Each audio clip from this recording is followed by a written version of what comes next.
You're listening to Environmentally Speaking, a weekly podcast diving into legal matters surrounding the environment, public utilities, energy, zoning, and permitting laws in Rhode Island and the surrounding areas. With your host, Marisa Desautel. Good morning, everybody. Thank you all for joining us on this special episode of Environmentally Speaking. Good morning. I'm Marisa Desautel, an environmental attorney. And I'm Clarice. I'm coming in with our topics, questions, and things to chat about. And I am extra excited today. Guys, we have Superfund Zach. We have our first listener request. Wait, this is Superfund Zach? This is Superfund Zach, the celebrity. God. I didn't know. I didn't put the two and two together there. Yup. This is the guy who brought us all our first bummer topic, and we've been bringing it up ever since. So it's an honor, an OG character. Well, thank you guys for having me. I felt so bad about bumming everybody out. I thought maybe if we talked about, animals during baby season, we could raise the spirits a little bit. So yeah, guys, other than coming up with some really sad topics, Zach is actually the executive director of Birdsey Cape Wildlife Center. So we're bringing the mood back up today. Like you said, we're going to talk about some baby animals and all of that. So we're really excited to have you. Thank you for coming on this morning. Thank you guys for having me. It's an honor. So let's just start out with some basic foundation stuff. What is the Cape Wildlife Center? Sure. Yeah. So we are part of the New England Wildlife Centers. And so we run two hospitals, one in Weymouth, Massachusetts, kind of near Metro Boston, and then one down on Cape Cod in Barnstable. And what our organization does is we take in either sick or injured or orphaned wild animals and provide them with free veterinary care with the hopes of getting them back out to the wild. And then the other half of what we do is education and a little bit of advocacy these days. And so we're working to not only teach students of, all ages throughout the community about the importance of conservation, but when issues come up that are systemic or particularly impactful in a given year, we do try to help with advocacy on a larger sort of decision maker level so we can affect change that way. So what kind of range of animals come through your door? I mean, when you say that you're helping wildlife, that's such a huge range. Yeah, that's my favorite part of my job, in that every day is different.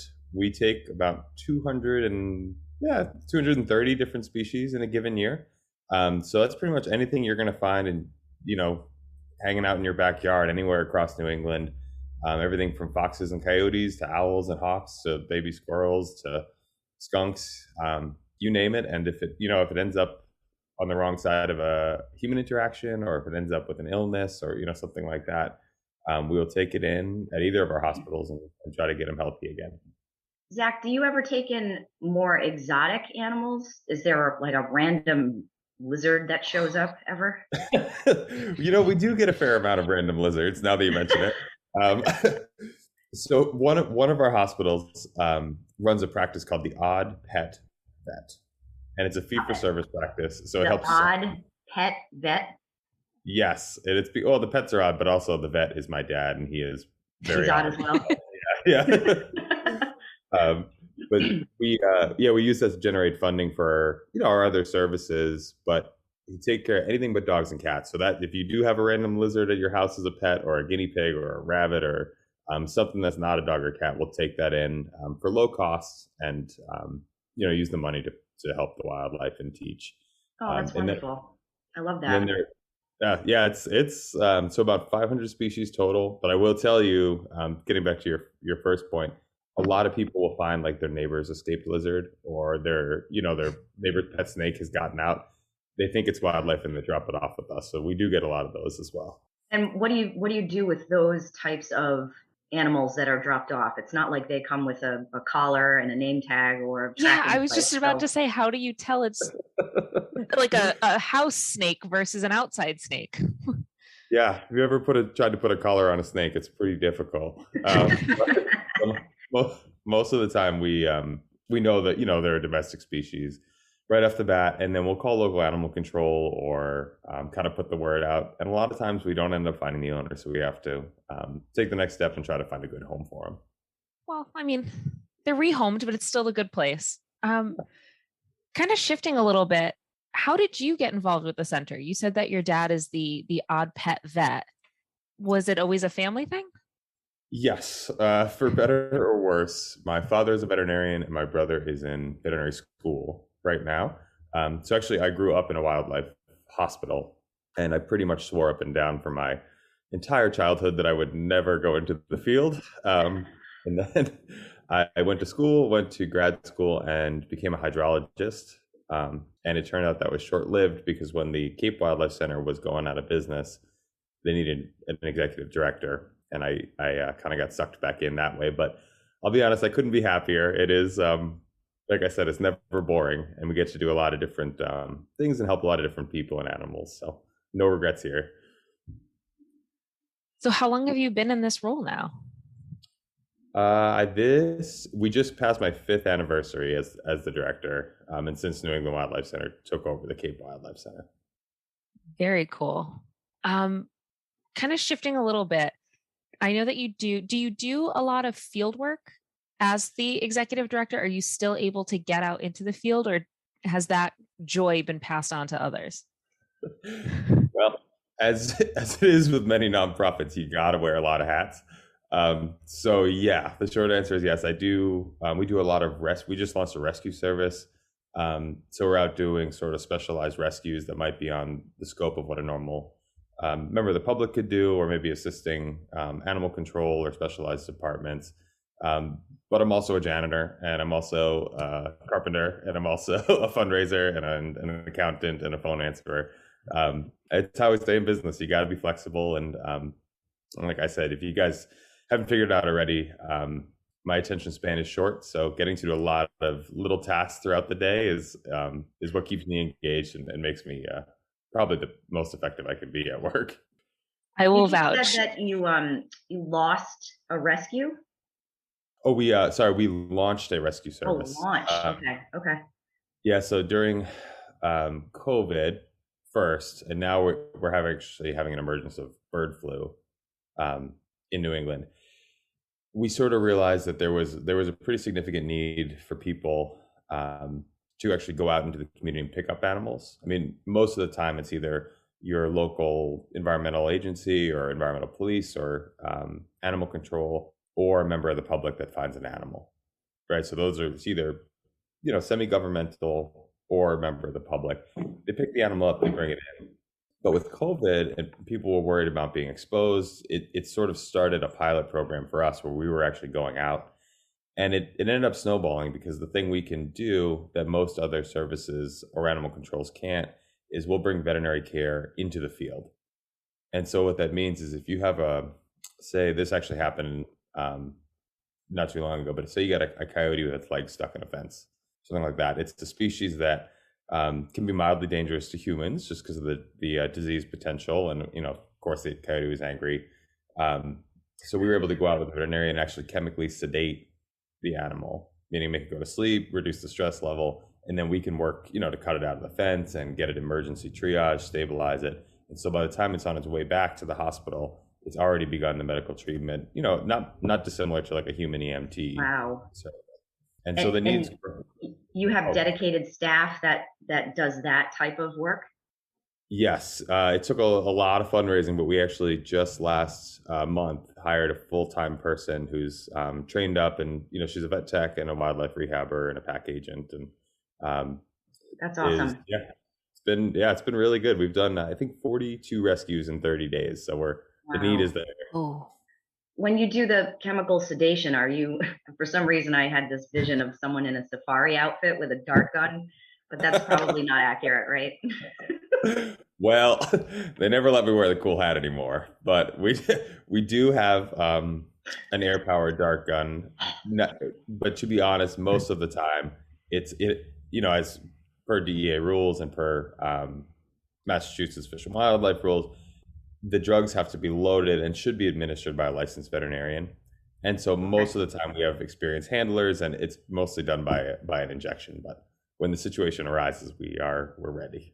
So as long as you're licensed, you can go out with a blow dart.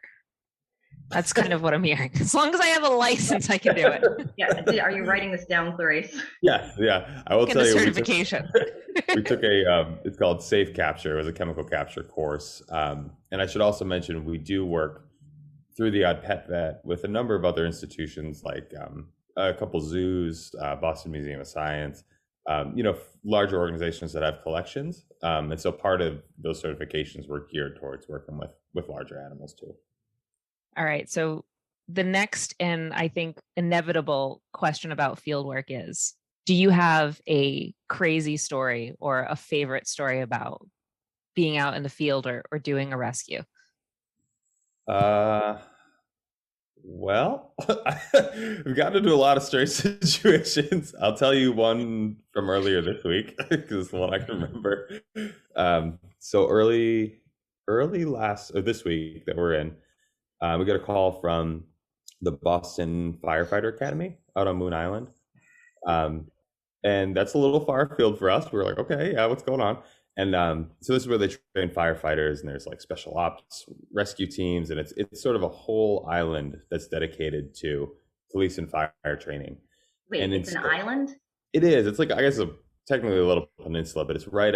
If you know where UMass Boston is, in Dorchester, it's sort of right catty corner there. I got you. It was my first time there, but it was a very cool place. And one of their simulation buildings where they were doing confined space drills. So, firefighters were suiting up. I think they were simulating like car rescues, or if they had to go into a building with large air ducts, they could go in. So it was, they were trying to get through smaller areas. And they called because the trainers were setting up the drill, and they might have been doing a dry run, and they found an extremely angry raccoon in one of the air vents. And it caused pretty significant commotion. And, these guys are good. They're good under pressure for sure. So they were able to vacate the building safely. But it was a mom raccoon, and she had babies, and she was very angry. So we were able to go over and assist them. And I can't even say the building was very cool. There was like a fake car crash to the side of it, and there were people getting ready to rappel off the roof. And it was just kind of a chaotic spot for a mom to try to raise a raccoon family. So after much fuss, we were able to safely get the babies out and then capture mom after the fact. But you can imagine, in a space that's designed to have a lot of small passageways with a lot of interior rooms, she absolutely had the upper hand, because she'd, pop through a hole in the wall and then pop out behind us and then above us. So we eventually settled on a humane trap. And so we were able to take the babies, give them veterinary care, give them fluids, give them a meal, trap mom safely overnight. And then in the state of Massachusetts, and I think it's the same in Rhode Island, you can't trap wildlife and move them off of the property that they're located on. And so we always have to abide by that. There's a number of reasons for it. But basically what we had to do was, once we had the whole family contained, find a safe spot on the property, which we did. We let the door open, and then we let mom go. And we're actually able, set up trail cams, and we're actually able to watch mom come in and one by one move the babies out of the crate to a new spot. And so it ended really well. And I believe they're back to training over there, and the raccoon has hopefully found a slightly less chaotic spot for her family. Oh, that is wild. All I can picture is these people who are like geared up to rappel off a side of a building into a car crash, and they just turn a duct and face the raccoon. Yeah. Like, that's what's ruined the day. Yeah, they were pretty they were pretty jazzed up about it. And I guess, they had these are recruits, I think, people going through the academy for the first time. And so they were they needed that space clear so they could take these folks through, because no one should have to deal with angry raccoon call on their first. And how is it that they knew to call you? Do you do outreach with government? We have been around for 30 years or so, the New England Wildlife Center. People know us as a community resource, and we do a fair amount of outreach into the community. Like I said, we work with a lot of local animal control departments and fire departments find things all the time. But I will tell you, we are also on the Cape Cod Rabies Task Force, which is a sort of a stakeholder group. It is about 60 towns and local health departments. We also just got a grant from the Department of Environmental Protection to do oiled wildlife training. And so yesterday, spent my whole day out with the DEP doing field drills on how to contain oil and those kind of things. So over the last few years, we've been really ramping up our government partnerships. And the last program I would highlight that is sort of in that vein, and I think introduced us to a lot of people, is at our Weymouth location. We take now it's going to be 3 groups a year of nonviolent inmates, before pre-release inmates, and they actually come and will train for 6 weeks in our facility. So they come and they learn the basic skills of how to be a veterinary technician or a veterinary assistant. They work right with the animals in addition to doing carpentry, in addition to doing office work. And then once they're released, we give them a work voucher so that they can come back and have sort of a first resume point as part of their reintroduction plan. And some we've been able to place. So, we did meet a lot of folks just trying to coordinate that program too. And it's honestly one of our favorites. It's such a cool, impactful way to connect with these folks. And we get them coming back all the time with updates and in their new jobs. It's really fulfilling to get to do that. That's amazing. That's really awesome work. I'm going to shift again. We're going to go a little bit more into environmental stuff now. I know that you've said that you've been doing this for 5 years as the director. Have you noticed any environmental changes from from when you started to today? Has there been any impacts? Well, you're going to laugh at me, but yes. And I have to, this environmental scientist in me has to say this. We always have to make the distinction between climate and weather, right? So in our world, so much of the animal emissions and so many of the environmental hazards we're up against, whether it be something like, cyanotoxicity in water or, emerging disease outbreaks, a lot of that is driven by climatic cycles or weather cycles. And so obviously the things we're seeing over 5 years is a pretty small time scale, but I can tell you a lot of it is weather driven. But I will tell you the thing I am most suspicious about is squirrels. And and I'll tell you in the rehab world, I don't think anybody any of the rehabbers listening wouldn't think this is weird, but I get it sounds odd to the average person. But we tend to tell time in our business by squirrel season. And so for many, many years, you could gauge when spring is truly started or when babies are starting to be, parents are starting to be productive and having their kids by when you get your first batch of squirrels. And you could kind of tell when the decline in baby season has begun when you get your last batch. And so for, growing up years and years, decades, you could get your first batch of squirrels was always right around St. Patrick's Day. The Ides of March was pretty much guaranteed squirrel season. And you could set your watch by it. And then, the end of September is probably when you get your last batch. And so over the last 5 years since I started, I believe we are starting to see a longer stretch, meaning that we're getting squirrels unfortunately earlier into February, but the really concerning is on the tail end. We're seeing babies all the way up through December, and I think we even got one clutch in January this year. Wow. And so again, this is speculation. It's something we'd love to do more study on, but my sense is with the milder winters, or when you have winters with intense episodic storms, but a generally higher temperature overall, there is better ground cover, which means there's better access to food sources, there's better access to melted water. And so my assumption is that the parents have more resources, and instead of having 1 or 2 clutches a year, they're actually having 3 and 4 because they're getting away with it. And so that sounds silly. Squirrels are squirrels, but around here they're pretty close to the base of our food chain. And so you can start to sort of extrapolate from there, what is that going to do to the fox population, the coyote population, the hawk population, the owl population, and all of a sudden you're sort of up at our top tier predators. So it's something we're watching. We collect a lot of data on, and something we'd love to dig in if there's any grad students or professors out there that want to help us with that one. Yeah. I didn't. I'm still stuck on the sentence batch of squirrels. Yeah. Sorry about that. It was probably not. That was kind of a weird answer, but no, I love it though. Yeah.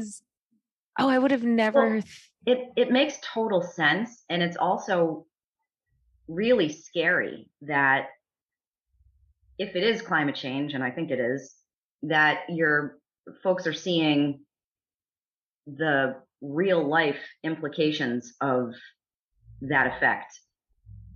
Yeah. And it's becoming the norm. Yeah, It's it just how is. it is now, it's not good. It's Scary. it's very scary, and I'll tell you in a less comedic way. A lot of the disease processes we come up against every day, and pretty much anyone in New England does, is you think about things like rabies, which is a zoonotic disease, meaning people can get it, distemper, mange, any of those sort of endemic diseases that can exert some sort of population control on the wild animals. We tend to get relief from them with the colder weather, or with seasonal change. So it's usually pretty episodic rises and falls, but we do, I think, start to suspect that we may start to see a change in the distribution of cases. Which, all this is to say, human and pet health is very, very tied, as we learned during COVID.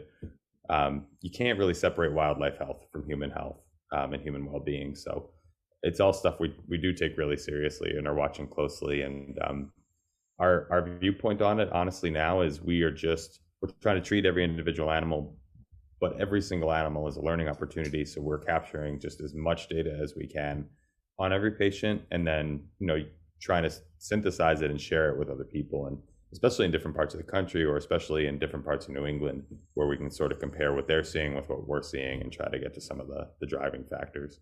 If any of our listeners are interested in getting involved, what opportunities do you offer for that? Is your facility open to the public, that kind of thing?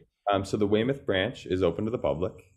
It was built as a wildlife hospital, so it's all windowed. You can walk through, look at all the treatments happening, and they even have like a folk and blues jam every Friday night. So it's kind of a community center atmosphere. The Cape branch will definitely do tours, but they have to be pre-scheduled. And then we normally have a fair amount of volunteers, but with COVID and bird flu, we've knocked down the numbers a little bit. So I think if people want to get involved, they can absolutely email me through the website, capewildlifecenter.com, and I'm the guy that responds. I'd be happy to try and help them set up a program, or any interns listening, regardless of age. But if you're in school and looking for school credit, we do offer about 75 internship spots each year to undergrads, all the way up through veterinary or postdoc students. And that's a really cool way to get your hands dirty and learn sort of firsthand what we're working on. Yeah, those are some awesome opportunities and experiences right there. I mean, just the idea of the fact that you guys work so closely with the odd pet vet, that's not going to be your average internship. So for people looking for a unique way to meet your credits, or if you've got the extra time, this is a super worthy cause to volunteer and reach out to. Also, I wanted to mention, so you were talking a little bit about disease impact, and how you said that a disease isn't so much confined to an animal, but obviously it will inevitably affect people too. You actually helped co-write a bill on that. It was a different, not so much bird flu, but yeah. So we one of the efforts we have been heavily involved in, from an advocacy perspective, is, this is going to be a mouthful, and then I promise I'll abbreviate it afterwards, but it's second generation anticoagulant rodenticides, and we call it SGARs for short.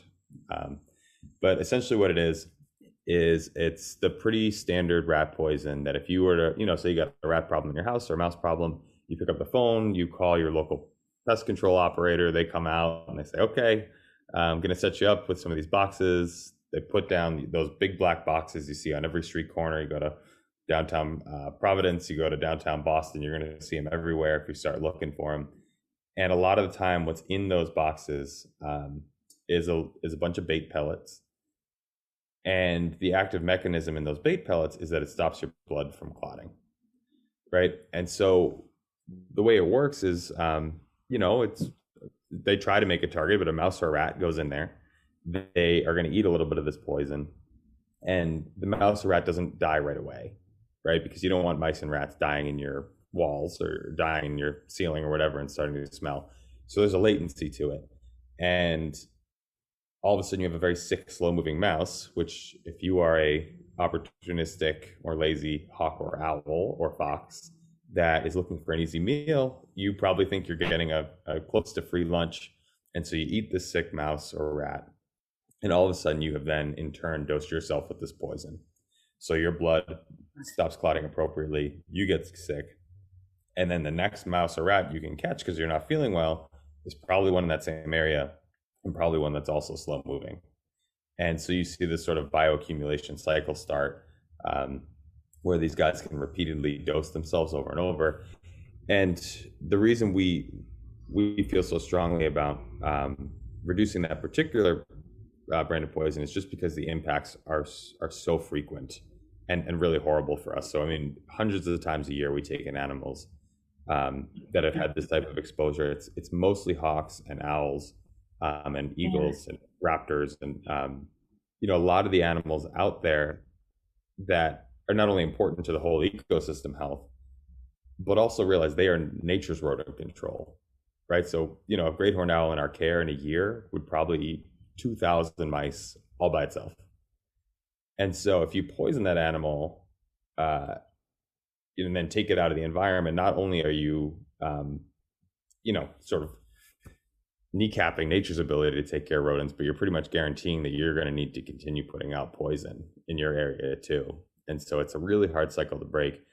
And so the bill we're working on, which I think now has a tag of HD 4600 in Massachusetts legislator. It's called an Act Relative to Pesticides, and it was initiated by Representative Jim Hawkins of Attleboro. And this bill, it's not an outright ban on these poisons, but what it will do is it will increase education around them.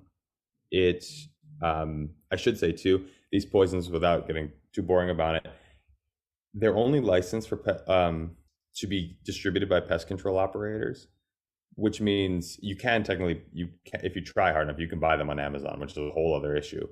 But what it means is when the pest control operator comes to your house, you're not necessarily reading the back of the label, or do you ever really have an opportunity to understand what's being put out if they don't take the time to explain it to you? And so this bill would make every operator give out a sheet to the people just saying, here's what I'm using, here are the environmental impacts of it, and you'd have to sign it and just, make that conscious choice. Because I will tell you, we talk about this all the time, and I have never given a talk about it where someone didn't come up after and say, oh my God, I've never heard of that, I had no idea. Or, oh my God, I've been using that poison for years, it just never came up that this is what it was doing. And so trying to do it that way. And then the other big one for us is record keeping in Massachusetts. And so people do technically need to keep records on how much and the spatial distribution of where they put this stuff down, but they do it on paper and it goes into a repository and it's inaccessible pretty much to anyone unless you go in for a very prescribed hour or whatever and you want to look through thousands and thousands of papers and try to make sense of it. So this would create an electronic database. So at least we can start getting baselines on how much is used, where it's used, and what the impacts are. And so those three things in concert, we're hoping will reduce the use of this poison without fully, restricting a consumer's right to make the choice if they want to. But the hope is that they use safer alternatives, which do exist out there.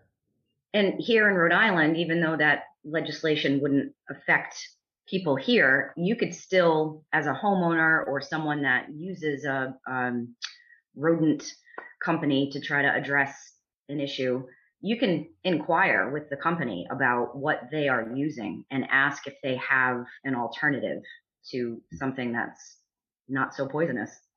Absolutely. Yeah. As a consumer, you do have a full choice over that. And I'll tell you, most companies carry a bunch of different methods. There are other poisons out there that are not quite as toxic. Secondarily, there are IPM strategies, meaning you can do prevention and then snap traps, something like that. There are a lot of options in the toolbox. And our goal is just to move this rat poison to the way back of the toolbox. Yep. Yeah. Great. So that's been our effort. Nice work.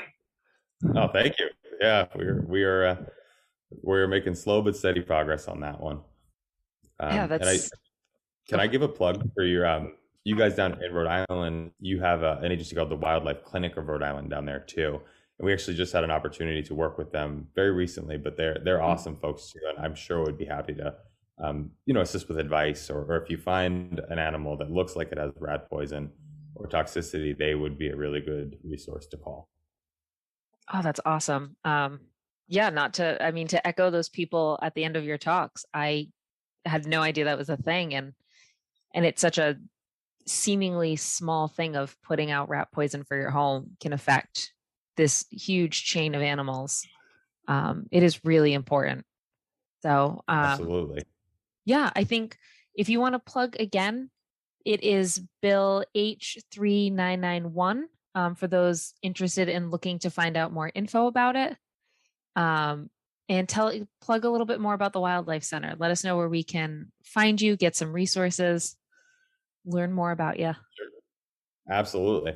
And so, Clarice, I think because it just got recommended favorably, and I was with Waymings, I believe it is now House Docket 4600. Ooh, okay. That is important. Thank you. No problem. I can send you the link after. It keeps changing on me, and truthfully, this is your guys' area of expertise. This is a lot of new stuff for me, so I'm learning sort of on the job here how to track these things. But so anyway, yeah. Though, what was I going to do? I'll plug the wildlife centers. Yeah. Where am I? This is that short attention span kicking in. Yeah. Zach, now is the time where you sell the center. Okay, I'm ready. All right. So if anybody out there is interested in learning more about our organization, if you were to find a sick or injured wild animal, you're interested in a STEM education experience, or you just want to learn more about the natural world or your own backyard, please check out the New England Wildlife Centers, either our Weymouth branch or Cape branch. We have people standing by 7 days a week, and we offer a number of experiential programs to bring people from all walks of the community into what we do and try to empower them to protect the natural world. And you can find us at newildlife.org or capewildlifecenter.com. And if you found an injured animal, our front desk line that's manned 7 days a week, and an after hours number is 508-362-0111. Awesome. And if you guys want to hear more from Zach, you can reach us at help@Desautel ESQ. You could find us on Facebook, Twitter, Instagram. Let us know what you think. Bring in any questions for Zach. If we want to hear more specific topics, let us know. We'll ask him to come back if he's able to. So on that note, thank you again for coming in. We've learned about batches of squirrels, raccoons in ducks, and all sorts of craziness. So thank you for that. Angry animals. Yeah. Yes. Thanks both.